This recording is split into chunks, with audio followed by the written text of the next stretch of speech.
Welcome back to JK Fishing. Good morning, folks. It's just the two of us going solo. We're heading out on Lake Erie out of Sugarloaf Marina. Walleye has been super hot. We're gonna hopefully get a quick limit this morning and then go for bass. But you know, the plan very rarely goes To fruition. really comes to fruition. Especially this season for us. Yeah, especially this season with salmon and all. So we're gonna go out. We're gonna get some walleye. We're gonna show you guys how we fish them. Lake Erie is an incredible fishery for these walleye. They do some really interesting things, and they get massive. So let's get some fish for you guys. We'll see you on the lake.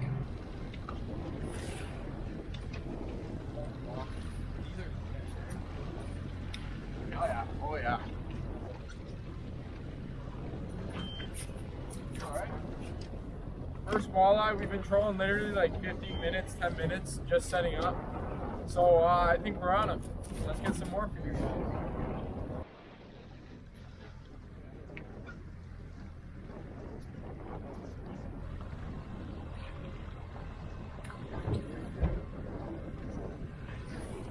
Got him? Another migratory fish, guys. Just a nice little like 22. Yeah, sweet though. These are great eaters, you know. So we're gonna start running more harnesses. So guys, quickly gonna show you how I hook these harnesses. I tie my own sometimes, and other times I buy them from Pete's. But I like to run 15-pound fluoros a ticket. I run long leads to my swivels. I put like a barrel on, I'll show you guys, but it's honestly like 10 feet. And I just take the head of the worm and I just hook it on this bait holder hook. And I don't even hook the treble on, I just leave it trailing. And usually the treble is what catches them, you know? That thing whacking around.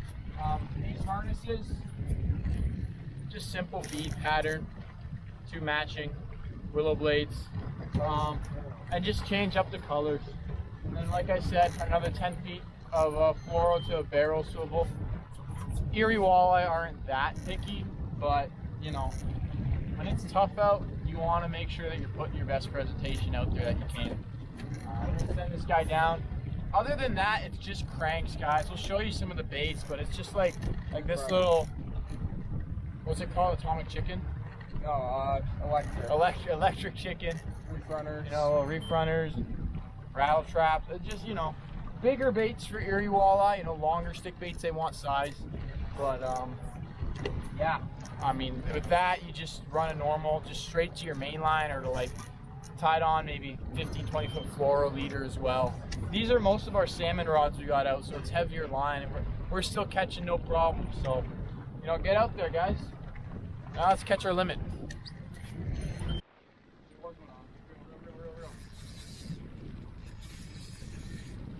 Oh yeah, there's one. Yeah. Yeah, nice fish. Yeah, that's still a decent fish. We're doing probably another 24-inch fish. There you go, folks. Nice Erie gold. I'm really happy today. It's on not even 8 a.m. We've had 6 hits, landed 5 of them. These fish are good. They're good eaters, man. Unfortunately, our limit is only 8 fish because Joe cheaped out, got a conservation license 3 years ago. But it does expire this year, so for the next 3-year period, I'm gonna get a sport license. But yeah, we got 8 fish, 6 and 2. Joe calls it being cheap. I call it caring about the environment and not needing to take too many fish out of our waters. Something with the walleye in Lake Erie, they're suspended. Depending on the time of the year and place, obviously, but you know, in the Eastern Basin early on, guys have been getting them suspended. And I'm going to show you something really interesting. So if you look here, this is our split screen. It's a 5-inch graph. This is all you need to fish Lake Erie. See our downrigger balls. Now, our settings, we probably need to adjust some of the noise, some of the gain, to make that's our downrigger ball right there, to make that a little bit less thick, you know, thin it out. But those hooks, those are actually all fish. Okay, fish. I'm going to show you some here. You will actually mark them if your settings are right. It's tough when you have a graph like this. There's a lot of clutter, really tough. But That's all you need to fish Lake Erie, guys. It's really straightforward. And yeah, that's walleye. We don't fish walleye much, so for us, it's kind of like, you know, how are guys doing? Is there anyone on fish? You know, how's it been? So, because we don't know where the fish are.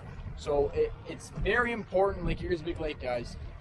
If you have someone who's going out constantly, any charters, any guys in tournaments that will tell you something, that information is huge, because you'll save a lot of time looking for fish.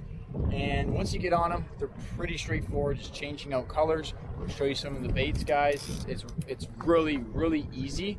But if you don't know what colors are hot and what spots are good, what depth in the water column the fish are at as well, it can be painful, because it's such an easy thing that, you know, why am I not catching fish? Well, it's a really small thing you need to fix. So it's really nice to have some tips before you go out from some people who have been going out consistently. Yeah, eh? So guys, Dipsy just went off. We are actually thinking about changing this rod. Right here, Joey, right here. It has not taken the fish in a very, very long time. So Johnny let it out a bit deeper from what we had, and I immediately.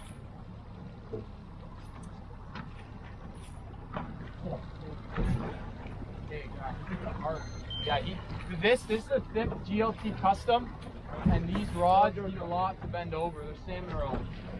And he whacks it. Oh. He's running. He's full drag. Oh, it's fish right now. We are 80 feet out on this Dipsy. We were running it at like a little like 53-ish, because that's what we told they were getting them on a couple days ago. No hits on it. And I decided, you know what? Let's give it a couple more feet of line. So let it out another 20 feet, probably dove another 5 to 10 feet, and within like 30 seconds of doing that, we got a fish. So, and another note, guys, the hook came out in the net. It's really important to have a nice deep basket. We like using rubber baskets so the hooks don't get caught in the, you know, the fibers. But deep net jobs are important, guys. Here is the fish.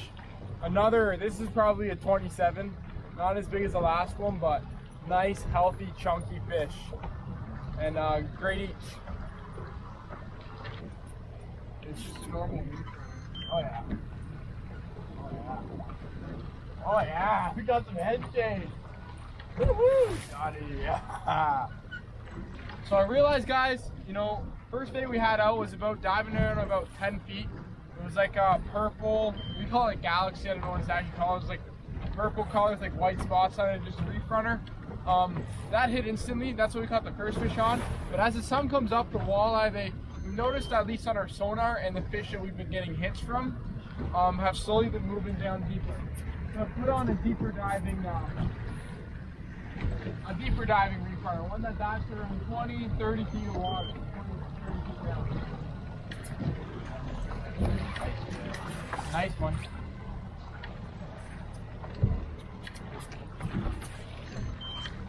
Oh yeah. Well, it's a pig, guys. This is a Lake Erie pig. This is what you want to see from Erie. Yeah.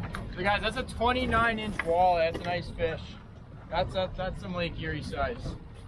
So we're happy with that. Alright guys, we're packing up. It's about 9:30.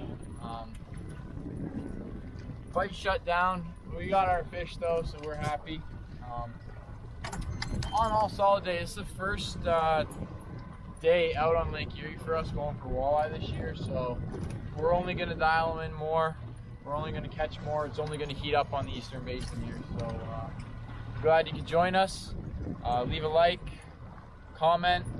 We'll see you next time on JK Fishing.